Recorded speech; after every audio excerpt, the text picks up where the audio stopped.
आजपासून टीव्ही 9 भारतवर्ष हे नवदिल्ली चॅनल सुरू होत आहे। त्यानिमित्तानं राष्ट्रीय संमेलनाचं आयोजन करण्यात आलंय। टीव्ही 9 भारतवर्षच्या राष्ट्रीय संमेलनाची सुरुवात पंतप्रधान नरेंद्र मोदी करणार असून देशातले 25 दिग्गज दिवसभर विचार मांडणार आहेत। या विचारमंथनाचं टीव्ही 9 मराठीवरही थेट प्रक्षेपण होणार आहे। मैं भी चौकीदार अभियान अंतर्गत पंतप्रधान नरेंद्र मोदी आज संध्याकाळी नवी दिल्लीतील तालकटोरा स्टेडियममधून व्हिडिओ कॉन्फरन्सद्वारे भाजपा कार्यकर्ता आणि समाजातील विविध वर्गांशी संवाद साधणार आहेत।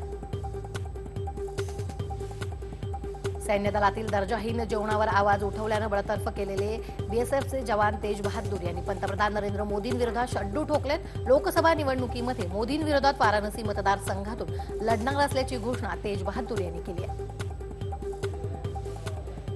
आम्ही आमच्यातले सर्व वाद संपवलेत, मात्र माझ्या गुजरातमध्ये येण्यानं अनेक जणांना पोटदुखी झाली, अशा शब्दात उद्धव ठाकरेंची विरोधकांवर त्यांनी टीका केली आहे। भाजपचे राष्ट्रीय अध्यक्ष अमित शहा यांनी शनिवारी गांधीनगरमध्ये उमेदवारी अर्ज भरला। त्यावेळी शिवसेना पक्षप्रमुख उद्धव ठाकरे हजर होते। कालपर्यंत अफजल खानची फौज उतरली होती, आज शिवसेना लाचार सेना झाली आहे। त्यामुळेच गुजरातमध्ये उद्धव ठाकरे गेले होते, असा आरोप राष्ट्रवादी काँग्रेसचे राष्ट्रीय प्रवक्ते नवाब मलिक यांनी केला। त्यांच्या डोळ्यात माझा चुकतो, परंतु अति झाले तर महिला पदर खोचून झाशीचा अवतार धारण करते, तेव्हा कुणी माझ्या नादी लागू नये, असा इशारा बारामती लोकसभा मतदारसंघातील आघाडीच्या उमेदवार सुप्रिया सुळे यांनी दिलाय। आपापले मतदारसंघ शाबूत ठेवायचे असतील तर एक दिलानं काम करा। लोकसभेत पाठोपाठ आणि विधानसभा निवडणुका येत आहेत, हे लक्षात ठेवा, असा सज्जड दमवजा इशारा आज काँग्रेस श्रेष्ठींनी प्रमुख कार्यकर्त्यांच्या बैठकीत दिला। राहुल गांधी यांचे उजवा हात मानला जाणारा वेणुगोपाल यांनी व्यक्तिशः प्रत्येक महत्त्वाच्या नेत्यांशी चर्चा केली आहे। वनजमिनींवरील रहिवाशांकडून लाच उकळणाऱ्या वन अधिकाऱ्यांवर कारवाईसाठी भाजपचे आमदार प्रवीण दरेकर यांनी वनक्षेत्र अधिकारी यांच्या कार्यालयासमोर शेकडो रहिवाशांसह ठिय्या आंदोलन केलं। तब्बल 2.5 तास चाललेल्या ठिय्या आंदोलनानंतर वरिष्ठ वन अधिकाऱ्यांनी कारवाईचं आश्वासन दिलंय।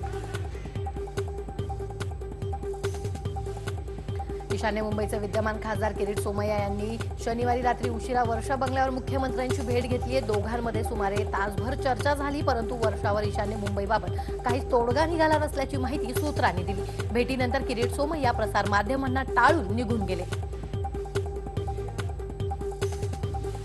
महाराष्ट्र नवनिर्माण सेना लोकसभा निवडणुकांमध्ये काँग्रेस आणि राष्ट्रवादीचा प्रचार करणार या निर्णयावर शनिवारी राजगडावर झालेल्या बैठकीत शिक्कामोर्तब करण्यात आला। शनिवारी राजगडावर मनसे विभागाध्यक्षांची बैठक पार पडली। या बैठकीत बाळा नांदगावकर यांनी या संदर्भातल्या स्पष्ट सूचना दिल्या। माझ्या प्रीतमला तुमच्या ओटीत घ्या, असं भावनिक आवाहन राज्याच्या मंत्री पंकजा मुंडे यांनी बीड येथील प्रचार सभेत केलंय। प्रीतम मुंडे निवडून आणण्यासाठी पंकजा मुंडे जीवाचं रान करताना दिसतात। माझ्या प्रीतमला तुमच्या ओटीमध्ये घ्या, तुमची ओटी कोणती मी बघणार। तुमची ओटी जय मल्हार म्हणते, तुमची ओटी छत्रपती शिवाजी महाराजांची जय म्हणते, तुमची ओटी जय भगवान म्हणते, तुमची ओटी सावता महाराजांची जय म्हणते, तुमची ओटी जय सेवालाल म्हणते, मी बघणार नाही। आमचे बंधू पवारांचा लाचार यांनी चमचेगिरी करतायत, अरे किती दिवस पवारांची चमचेगिरी करणार, असा प्रश्न विचारत पंकजा मुंडे यांनी धनंजय मुंडेंवर निशाणा साधलाय। डॉक्टर सुजय विखे पाटील यांच्या प्रचारासाठी आयोजित सभेत पंकजा मुंडे यांनी ही टीका केली आहे। अहमदनगरला डॉक्टर सुजय पाटील यांच्या प्रचारासाठी पाथर्डी सभेचं आयोजन करण्यात आलं होतं। यावेळी भाषण करताना पालकमंत्री राम शिंदे यांनी मावळ मतदारसंघाचे उमेदवार पार्थ पवारांची नक्कल केली। यावरून उपस्थितांमध्ये एकच हशा पिकला। धनंजय मुंडे यांनी मुख्य निवडणूक अधिकारी यांची भेट घेऊन बीडमधील राष्ट्रवादी उमेदवारांच्या पत्नीवर झालेल्या हल्ल्याची तक्रार दाखल केली। बीडमध्ये भाजपची दहशत असल्याचा आरोप धनंजय मुंडे यांनी केला। मावळमध्ये भाजपचे आमदार लक्ष्मण जगताप यांनी श्रीरंग बारण यांचा प्रचार करण्यास नकार दिल्यानं त्यांची मनधरणी करण्यासाठी शिवसेना नेते संजय राऊत यांनी स्वतः मध्यस्थी करत श्रीरंग बारणे आणि लक्ष्मण जगताप यांच्या सोबत एक बैठक घेतलेली आहे। 24/7 योजना राबवणारे नागपूर हे देशातील पहिलं शहर आहे। शहराला मुबलक पाणी पुरवठा व्हावा यासाठी त्यादृष्टीने व्यवस्था उभारण्यात येत आहे। पुढील उन्हाळ्यापर्यंत नागपुरात 24 तास पाणी उपलब्ध होईल, असं प्रतिपादन केंद्रीय भूपृष्ठ वाहतूक मंत्री नितीन गडकरी यांनी प्रचार सभेत केलंय। लोकसभा मतदारसंघात भारतीय जनता पक्षानं राष्ट्रीय समाज पक्षाला विश्वासात घेऊन प्रचार यंत्रणा राबवावी, अन्यथा पक्षाच्या कार्यकर्त्यांनी प्रचारातून अलिप्त राहावं असा सूर राष्ट्रीय समाज पक्षाच्या कार्यकर्त्यांनी लावलाय. शरद पवार हे 4 खासदारांच्या जीवावर दिल्लीत सौदेबाजी करतात, पण याच 4 जागा निवडणुकीत पडल्यावर पवारांना दिल्लीत राहायला घर शोधावं लागलं अशी टीका महसूल मंत्री चंद्रकांत पाटील यांनी केली आहे. शिवसेना खासदार चंद्रकांत खैरेंनी आपला उमेदवारी अर्ज भरलाय. युवासेना प्रमुख आदित्य ठाकरे अर्ज भरताना उपस्थित होते. यावेळी हजारो शिवसैनिकांनी भगवे फेटे घालत रॅली काढली आहे. रत्नागिरी सिंधुदुर्ग लोकसभा मतदारसंघातून 2 दिग्गज पक्षांच्या नेत्यांनी लोकसभेच्या निवडणुकीसाठी उमेदवारी अर्ज दाखल केलाय. युतीकडून विनायक राऊत यांनी तर आघाडीकडून नवीनचंद्र बांदिवडेकरांनी अर्ज भरलाय. दोन्ही नेत्यांनी शक्ती प्रदर्शन करत अर्ज दाखल केले. जालन्यात काँग्रेसचे लोकसभेचे उमेदवार विलास औतडेंनी अत्यंत साध्या पद्धतीनं कोणतंही शक्ती प्रदर्शन न करता उमेदवारी अर्ज दाखल केलाय. दुष्काळात सरकारनं शेतकऱ्यांना वाऱ्यावर सोडल्यामुळे एक शेतकरी, एक व्यापारी आणि एक तरुणाला सोबत घेऊन अर्ज भरल्याचं त्यांनी सांगितलंय. ईशान्य मुंबईतल्या जागेवरून शिवसेना भाजपात वाद सुरू असतानाच मला उमेदवारी द्या अशी मागणी रामदास आठवले यांनी केली आहे. दोघांच्या वादात ही जागा राष्ट्रवादीला जाऊ नये म्हणून मला उमेदवारी मिळावी अशी मागणी रामदास आठवले यांनी केली आहे. राजू शेट्टी हे शेतकऱ्यांचे नेते नसून कारखानदारांचे नेते असल्याची टीका सदाभाऊ खोत यांनी केली आहे. सांगोला इथं माढा लोकसभा मतदारसंघाचे उमेदवार रणजित सिंह निंबाळकर यांच्या प्रचारासाठी आयोजित केलेल्या मेळाव्यात ते बोलत होते. स्वाभिमानी शेतकरी संघटनेकडून विशाल पाटील यांना उमेदवारी जाहीर करण्यात आली आहे. 2 एप्रिलला ते उमेदवारी अर्ज भरणार आहेत.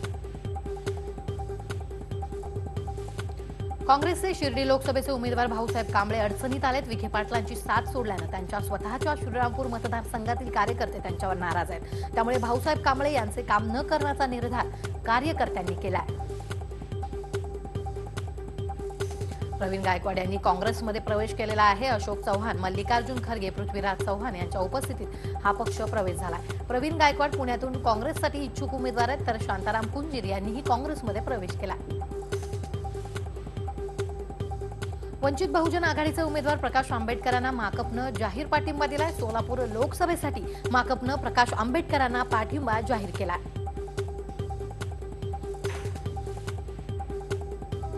राष्ट्रवादीनं काँग्रेससाठी सोडलेल्या या जागेवर काँग्रेसनं उल्हास पाटील यांना उमेदवारी दिली आहे. रावेरच्या जागेची सातत्यानं मागणी करूनही न मिळाल्यानं काँग्रेसनं दबावतंत्राचा वापर केला होता. त्याचाही उपयोग न झाल्याचं दिसून आलंय. सांगली लोकसभा मतदारसंघातील वंचित बहुजन आघाडीचा उमेदवार बदलणार नसल्याचं स्पष्टीकरण प्रकाश आंबेडकरांनी दिले. प्रकाश शेंडगे आणि तात्या शेंडगे यांची भेट झाल्यानंतर उमेदवार बदलणार असल्याच्या चर्चा वाढल्या होत्या. तर महाराष्ट्र काँग्रेसकडून मोदींच्या कार्यकाळात केलेल्या 100 चुकांचं पुस्तक प्रसिद्ध करण्यात आलंय. सुशील कुमार शिंदे, विखे पाटलांसह अनेक नेत्यांच्या उपस्थितीत पुस्तक प्रकाशित करण्यात आलंय. भाईंदर पश्चिमच्या मांडली तलावजवळ स्ट्रीट प्रतीक्षा इमारतीत मुलानं आईची निर्घृण हत्या केली आहे. प्राथमिक माहितीनुसार आई मुलामध्ये सकाळी भांडण झालं असून त्याचा राग घेऊन मुलानं आईची हत्या केल्याचा अंदाज वर्तवण्यात येतोय. मुंबईच्या मध्य रेल्वेवर आज मेगा ब्लॉक घेण्यात येणार आहे. ठाणे ते कल्याण डाऊन धीमा आणि सीएसएमटी ते चुनाभट्टी वांद्रे दोन्ही मार्गावर येत्या रविवारी विविध कामांनिमित्त ब्लॉक घेण्यात येईल. सकाळी 6:30 ते दुपारी 4 वाजेपर्यंत मेगा ब्लॉक राहणार आहे. आवश्यक असेल तर प्रवाशांनी प्रवास करावा, नाहीतर मेगा ब्लॉकमुळे हाल होण्याची शक्यता आहे. प्रेक्षकांच्या आवडीचं चॅनल निवडण्याचा आज शेवटचा दिवस आहे. ट्रायनं केबल चालक आणि ग्राहकांना पसंतीचं चॅनल निवडण्यासाठी 31 मार्च पर्यंतची मुदत देण्यात आली. केबल असलेल्या ग्राहकांनी पसंतीचं चॅनल निवडले नसतील तर त्यांना आज मध्यरात्रीपासून टीव्ही पाहण्यास मुकावं लागणार आहे.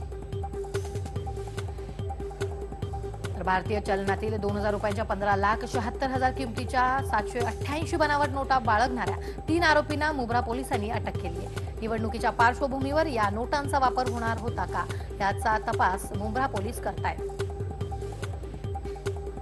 इंग्लंडच्या पंतप्रधान थेरेसा मे यांनी मांडलेलं ब्रेक्झिट बिल ब्रिटिश संसदेनं 58 मतांनी फेटाळलं होतं. त्या पार्श्वभूमीवर ब्रेक्झिट बिल पुन्हा आणण्याचा निर्णय थेरेसा मे यांनी घेतलाय. सोमवारी हे विधेयक पुन्हा संसदेत मांडण्यात येणार आहे. 1 एप्रिलपासून डस्टन गो आणि गो प्लसच्या किमतींमध्ये वाढ करण्याचा निर्णय निसान इंडियाकडून घेण्यात आला। या दोन्ही गाड्यांच्या किमतीत 4% वाढ करण्याचा निर्णय घेण्यात आला। गाडी बनवण्याच्या खर्चात वाढ झाल्यानं हा निर्णय घेतल्याचं कंपनीकडून सांगण्यात आलंय। दरवर्षी बँकांचे आर्थिक वर्ष हे मार्च अखेर संपतं। यंदा मार्च महिन्याचा शेवटचा दिवस रविवारी आल्यानं बँका चालूच ठेवण्याचे निर्देश रिझर्व्ह बँकेकडून देण्यात आले। मात्र रविवारी बँका अंतर्गत कामकाजासाठी चालू ठेवण्यात येणार आहेत। खातेदारांसाठी आज आणि उद्याही बँका बंद असणार आहेत।